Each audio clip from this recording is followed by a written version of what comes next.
Hola, mi nombre es Aida Páez. En este momento voy a tratar el tema sobre las teorías del imperialismo.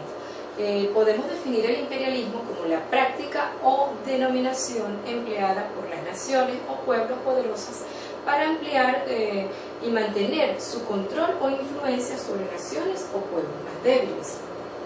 Los factores de la expansión imperialista nos encontramos con factores de tipo económico, factores de tipo político y los factores ideológicos. En los factores económicos, el imperialismo es consecuencia de la industrialización. Los países europeos buscaban lugares donde invertir sus capitales, conseguir materias primas baratas y mercados para sus productos. En el aspecto político, las colonias cubrían las necesidades estratégicas de las grandes potencias.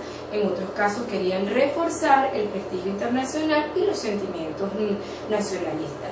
En cuanto a los factores ideológicos, estos son más que los sentimientos de superioridad e ideales de civilización, como lo son la evangelización. En las formas de dominio del imperialismo conseguimos las formas coloniales, las concesiones y el protectorado. En las formas coloniales, estas están bajo la soberanía y la administración de la potencia, control político por parte de la metrópoli. Las concesiones de algunos países independientes conceden a las potencias puertos y ventajas comerciales, y en el protectorado la potencia protectora controlaba las riquezas y la política exterior, y los nativos se ocupaban de la política interior.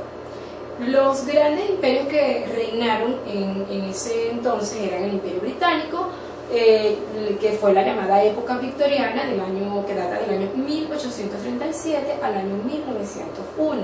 Este estaba presidido por la reina Victoria. Fue la época de esplendor del Imperio Británico, en el cual imperaba en Malta, Gibraltar, El Cabo, Adén, India, Hong Kong, entre otras muchas. Asimismo nos encontramos con el Imperio Francés. Este estaba instalado en Francia, en el norte de África, como lo fueron en Argelia, Marruecos y Túnez, así como en el noroeste del continente. En Asia se instaló en el sudeste, en la península Indochina, así como en Irán. De igual forma encontramos el Imperio Alemán, que debido a su tardía unificación, acaecida en el año 1870, Alemania llegó tarde a la repartición de territorios, teniendo que conformarse con algunos enclaves en África y algunas islas del Pacífico, situación por la cual el emperador Guillermo II desarrolló una agresiva política imperialista, que sería uno de los factores que precipitaron el estallido de la Primera. Buenas tardes, mi nombre es Aliero Rosa, soy integrante del grupo denominado Poder Ciudadano. Mi punto de exponer es la teoría comunista. En tanto materia les puedo decir que la teoría comunista refiere a una organización social económica, cuya característica principal es el control y la planificación colectiva de la vida comunista, la abolición de la propiedad privada y la eliminación de las clases sociales.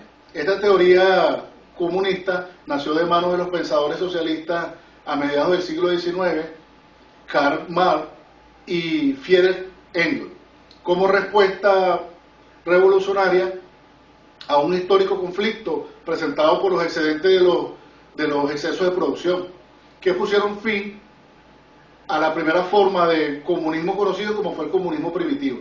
El comunismo primitivo, según esta teoría, se basa, ¿verdad?, en que en la época de los inicios del hombre, estos se conformaban en grupos de caza, de pesca y de recolección, y realizaban estas actividades de acuerdo, pues, a los requerimientos de la comunidad.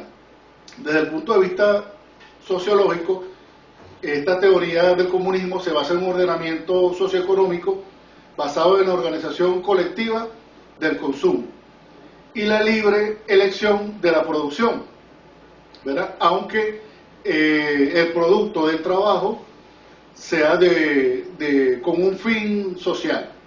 Políticamente, el comunismo refiere un ordenamiento o un partido político, un grupo político, ¿verdad?, cuya principal fin es la toma temporal del poder para la instauración de una revolución social que en 3 periodos genere una organización socioeconómica basada en el consumo.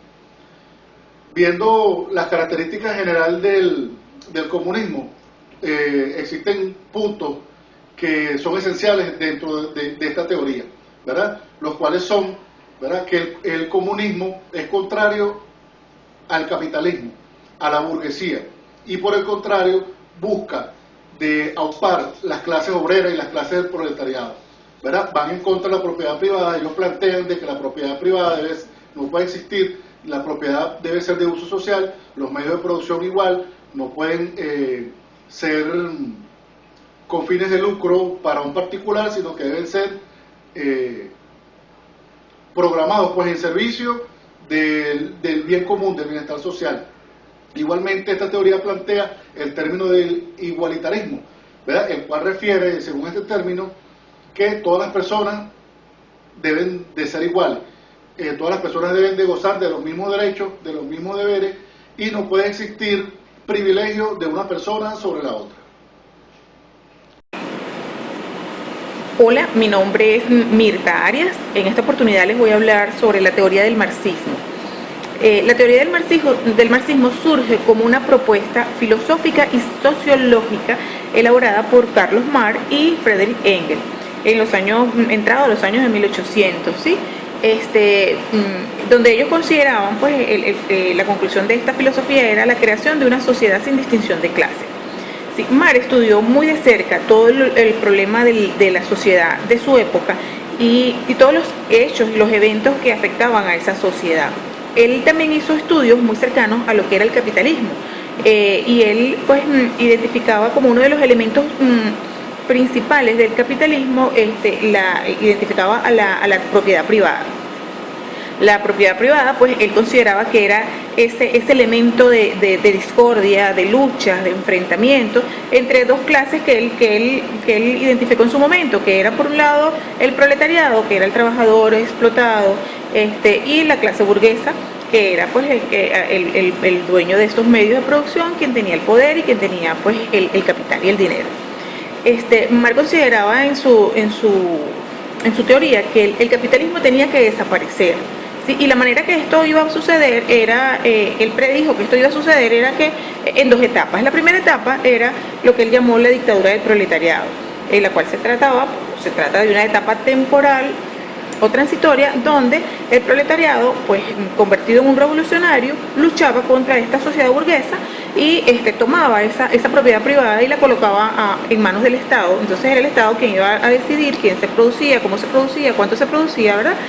Con esto Marx pretendía que el capitalismo iba a ser destruido. Y después venía una segunda etapa. En esa segunda etapa el marxismo consideraba que el Estado iba a desaparecer progresivamente y le iba a dar paso a esa sociedad sin clases, esa sociedad sin opresores, sin oprimidos, lo cual él llamó, ¿verdad?, la sociedad comunista, donde los hombres todos seríamos iguales, individual y colectivamente felices, sin clases sociales, donde todos íbamos a vivir con dignidad, ¿sí?, sin que existiera la acumulación de la propiedad privada sobre los medios de producción en un pequeño grupo de personas. Si bien es cierto, pues esta teoría o esta descripción que hacía el marxismo no se llegó a concretar, no se llegaba a concretar nunca. Hacía el marxismo no se llegó a concretar, no se llegaba a concretar nunca.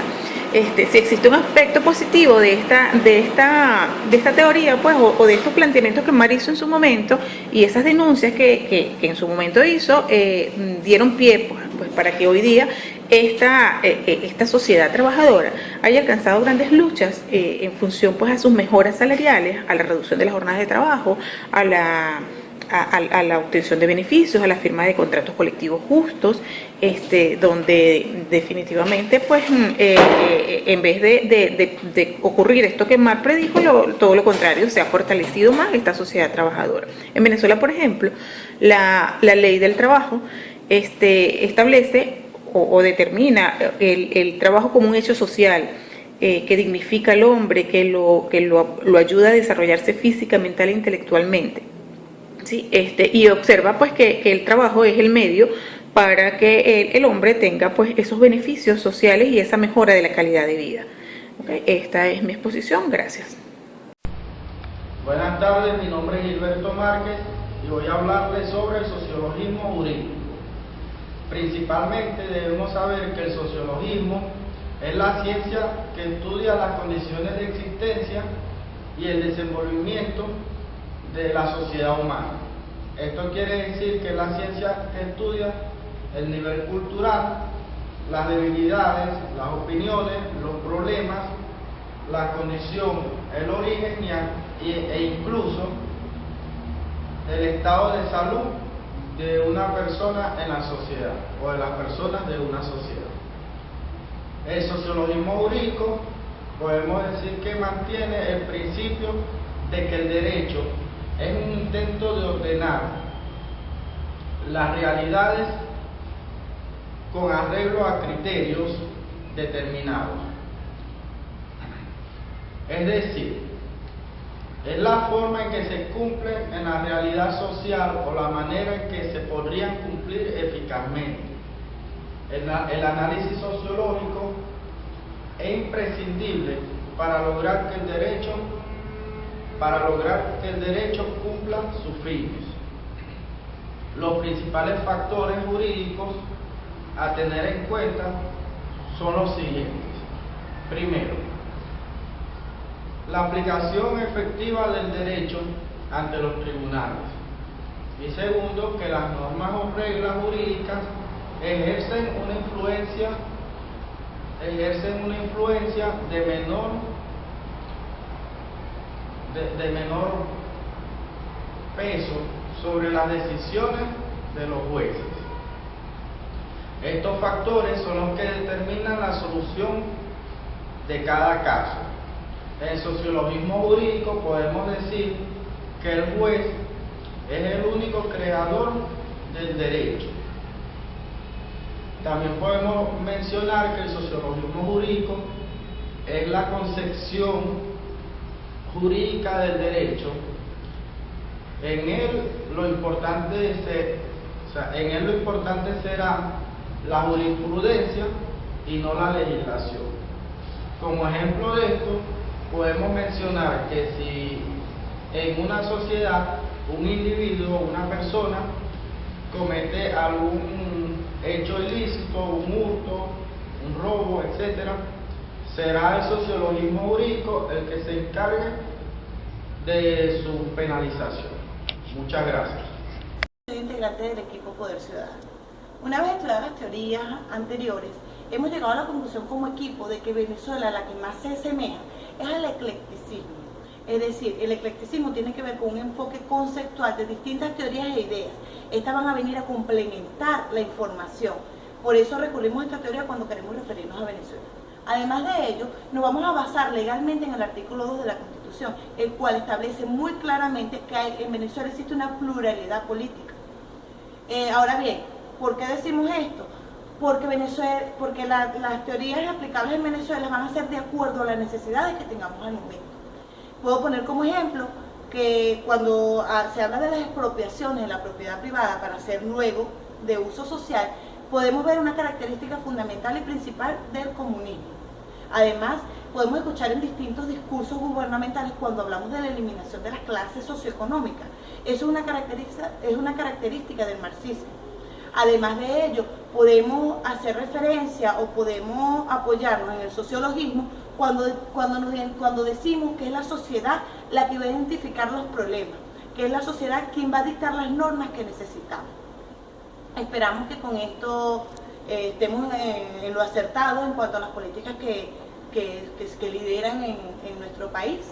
Y bueno, fue una conclusión que hemos llegado como equipo. Esperamos que la exposición haya sido de su agrado.